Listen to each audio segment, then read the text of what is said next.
யோசிச்சுட்டே இருந்திருக்கான். அதுல இந்த ரூபாய்க்கு ₹1 பல நேரத்தை செலவழிப்பாங்க. ₹1 காயின் கிடைச்சு மிதிச்சுட்டு அதை எடுக்கிறதுக்கு அவன் பண்ற வேலை மாதிரி வேற எவனும் பண்ண முடியாது. அப்படி எல்லாரும் சுத்தி ஒரு வாரம் பார்ப்பாங்க. ரொம்ப அப்படியே பகுமான கோயில் பறந்த மாதிரி ரேசா பார்த்துட்டு யாரும் இல்லைன்னா அப்படி ரேசா அங்க ஒரு சொல்லிவான். அப்பயும் பார்க்கலாம் அப்படி லேசா. அப்படி ஒரு அரிப்பு மனுஷனுக்கு வரவே வராது. இங்க இருந்து இங்க வரைக்கும் சொரிஞ்சு அப்புறம் எடுத்துட்டு போவான். ₹1 1.5 மணி நேரத்தை செலவழிச்சிட்டு போவாங்க. அந்த மாதிரி அவன் வந்துருப்பான் போல. இன்னொரு தாத்தா வந்தார். தாத்தா வந்துட்டு, என்ன நீங்க என்ன சொல்லி தரீங்க என் பையனுக்கு? எதை எடுத்தாலும் மறந்து போயிடுறான். ஒரு நல்ல அவனுக்கு மனப்பாடம் நிக்கிற மாதிரி சொல்லி தர மாட்டீங்களா? அதுக்கு எங்க வந்து சொல்றோம், ஓம் பையன் படிக்கிற ஸ்கூல் அங்க இருக்கா அப்படின்னு. இவர் மறந்துட்டு போய் எந்த ஸ்கூல்ல வச்சிருக்காரு பாருங்க. முதல்ல ஒன்னே திருத்திக்க. அப்புறம் வகுப்புல வந்தாலும் அப்படித்தான். இப்ப சயின்ஸ் பாடம் நடக்குது. மாணவர்கள் உட்காந்துட்டு அவங்களுக்கு பிராக்டிக்கல் நடத்துறாரு, பாட்டனி நடத்துறாரு. தாவரவியல் சரி அப்படின்னு ஒரு தாவரத்தை காட்டி, இது செடி வகையை சேர்ந்ததா இல்ல கொடி வகை சேர்ந்ததா இல்ல மர வகையை சேர்ந்ததா? சார் அது முனிசிபாலிட்டி சேர்ந்தது. மரம் அங்க இருக்கு, நீங்க எதை போய் பேசிட்டு இருக்கீங்க? பெயிண்ட் அடிச்சா தெரிய வேணாமா? எதவாச்சும் நீங்க சொல்றதா சார்? அப்படியே கொஞ்ச நேரம் நின்றார். சரி அடுத்து தம்பி, நான் அடுத்த என்னுடைய ப்ராஜெக்ட் என்னன்னா, இந்த உலகத்திலேயே கல்லு மண்ணு இரும்பு அத்தனை கரைக்கக்கூடிய ஒரு அமிலத்தை தயார் பண்ண போறேன். பாத்தீங்களா?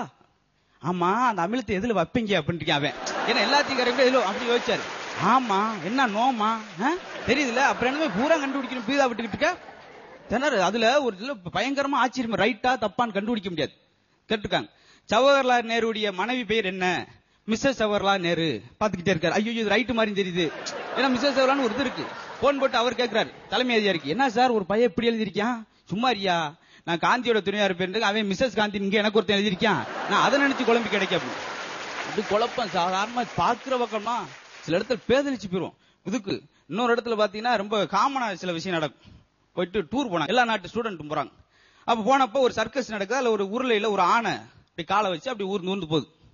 அப்ப கேட்கிறாரு வாத்தியார் சப்பாண்டுக்காரன் பார்த்து, என்ன தெரியுது இதுல இருந்து?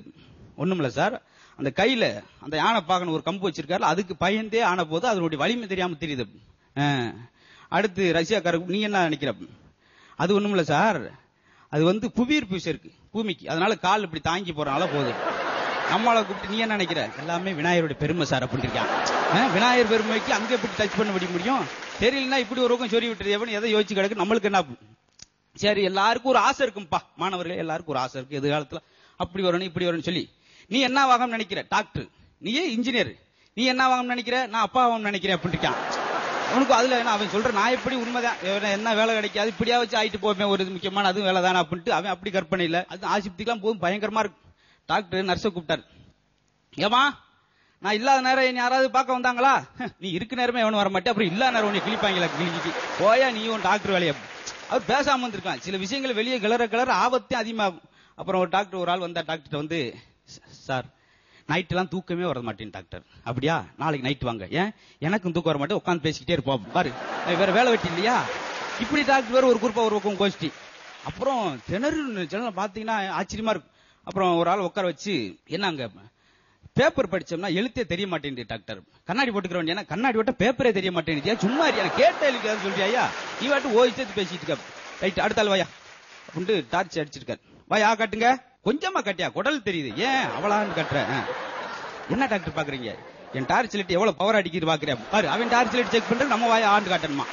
அப்புறம் நல்லா காட்டு காட்டுன்னு இருக்காரு. ஏங்க டார்ச் லைட் உள்ள போயிட்டேனியா எடுக்கணும், வாய்ப்புல ஓட்டு இருக்கான். அப்படி ஒரு பதட்டம். அப்புறம் ஆபரேஷன் பண்ண பண்ணிட்டார். ஆபரேஷன் பண்ண, நீ அடிக்கடி தண்ணி ட்ரிங்க்ஸ் சாப்பிடாத, கிட்னி கெட்டு போயிடும். நல்லா இருந்தாலும் விட்டு வைக்க போற, என்னைக்குன்னு தூக்க போற, அது அதான் கேட்டா கூட பரவாயில்லையே, நீ ஓட்டு எடுத்துட்டு போற.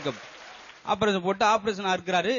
என்னையா உன் உடம்பு தோளாது எரும தோளா? நானும் என்னென்னமோ 15 நிமிஷம் அறுத்து பாக்குறேன், அறுக்கவே முடியல. கத்தி திருப்பி பிடிச்சாரியா? அது இங்கிட்டு பிடிச்சிக்கிட்டு மொட்டையை பிடிச்சி வரட்டு நடத்திட்டு இருக்கான். பணத்தை தேடியே ஓடுற மனுஷனுக்கு மகிழ்ச்சி நம்மளை விட்டு ஓடிடுது. கொஞ்சம் டைம் கிடைக்கிறப்ப, அது இரவு நேரத்தில் கண்டிப்பா குடும்பத்தோடு உட்கார்ந்து ரசிப்பதற்கான அந்த நிகழ்ச்சி உங்களுக்கு உறுதியா இருக்குன்னு சொல்லிட்டு மாவீரர் அலெக்சாண்டர் தெரியும் உங்களுக்கு எல்லாரும்.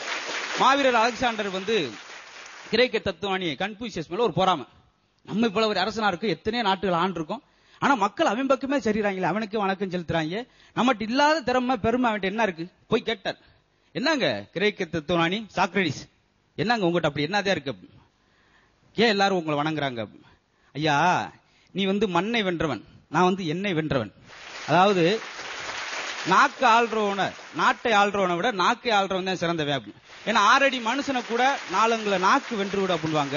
அதனால உலகத்துல எதை ஆள்ற விட நாக்கு, ஏன்னா அந்த வாக்குல இருந்து வர வார்த்தைகள் கோபமா பேசி பல கலவரம் உண்டாயெல்லாம் போயிடும். அந்த நேரத்துல கொஞ்சம் குளுமையா பேசினா, ஏன்னா எத்தனையோ உறுப்புகள்ல நாக்கு மட்டும் ஈரத்திலே இருக்கும். அதுக்கு என்ன காரணம்னா வாயிலிருந்து வர்ற வார்த்தைகள், உதட்டுல இதழ்களில் சிந்தக்கூடிய வார்த்தைகள், இனிமையான வார்த்தைகள் மற்றவனை சந்தோஷப்படுத்துற வார்த்தையா இருக்குன்னு சொல்லி, அதே சந்தோஷத்தை இந்த நிகழ்ச்சியும் கண்டிப்பா உங்களுக்கு தரும் நம்பிக்கையில் உங்களிருந்து விடைபெறுகிறேன். நன்றி, வணக்கம் நண்பர்களே. ரொம்ப நல்லா சொன்னீங்க முத்து. நன்றிங்க சார். சொன்ன மாதிரி நம்ம சின்ன வயசுல பேசுறதுக்கு, நாக்கு பழகிறதுக்கு, அந்த பேச்சு வர்றதுக்கு 3 வயசு ஆகுது. அது ஒண்ணு கொண்டு கோஆர்டினேட் பண்ண. அந்த பேச்சு வந்த அப்புறம் அது எப்படி பேசுறதுன்னு லைஃப் ஃபுல்லா கத்துக்க முடியாது. ரொம்ப கஷ்டமா இருக்கு. அது ரொம்ப அழகா சொன்னீங்க ரமணா சார். இவரோட பெர்ஃபார்மன்ஸ் பத்தி என்ன நினைக்கிறீங்க?